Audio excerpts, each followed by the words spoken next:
తెలంగాణ కాంగ్రెస్ కోటలో ఇప్పుడు ఒకటే నినాదం, ఒకటే శాసనం.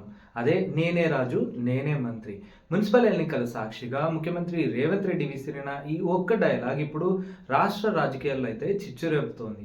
ఇది కేవలం గెలుపు ఉత్సాహం కాదు, తనను అడ్డుకోవాలని చూస్తున్న సొంత పార్టీ సీనియర్లకు ఎదురుదాడి చేస్తున్న విపక్షాలకు రేవంత్ ఇచ్చిన స్ట్రాంగ్ వార్నింగ్.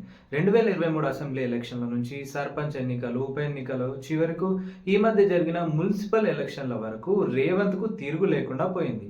రేవంత్ స్పీడ్ చూస్తుంటే గాంధీ భవన్లో పాత తరం నేతలకైతే చెమటలు పడుతున్నాయట.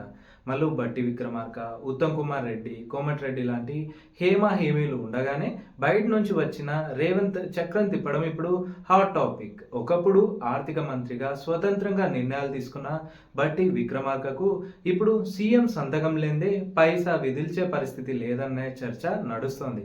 ఢిల్లీ వెళ్ళి ఫిర్యాదులు చేసిన అధిష్టానానికి ఆర్థిక అండ అందిస్తున్న రేవంత్ మాటే అక్కడ వేదంగా మారిందట. ఇక రేవంత్ వ్యూహాలు మామూలుగా లేవు. ఒకవైపు చంద్రబాబు శిష్యుడు అనే ముద్రను చెరిపేసుకోకుండానే మరోవైపు ఎన్టీఆర్కు భారతరత్న ఇవ్వాలని డిమాండ్ చేయడం వెనుక ఏదో మాస్టర్ ప్లానే ఉంది. సెటిలర్లు, టీడీపీ సామాజిక వర్గ ఓటర్లను గంపగుత్తగా కాంగ్రెస్ వైపు తిప్పుకోవడమే దీని వెనుక ఉన్న అసలు సీక్రెట్ అని రాజకీయ విశ్లేషకులు అభిప్రాయపడుతున్నారు. అందులో ఎల్లో మీడియా కూడా నువ్వే రాజు, నువ్వే మంత్రి అంటూ భజన మొదలు పెట్టేసింది. మున్సిపల్ ఫలితాల్లో కాంగ్రెస్ 70% పైగా సీట్లు సాధించింది. కానీ 36 ప్లేసెస్లో హంగ్ రావడం, బీఆర్ఎస్ 13 మున్సిపాలిటీలు గెలుచుకోవడం రేవంత్ భవిష్యత్తుకు కొంచెం ఇబ్బందికర పరిస్థితులే. గతంలో కేసీఆర్ కూడా స్థానిక సంస్థలను క్లీన్ స్వీప్ చేసి ఆ తర్వాత అసెంబ్లీలో ఇబ్బంది పడ్డారు.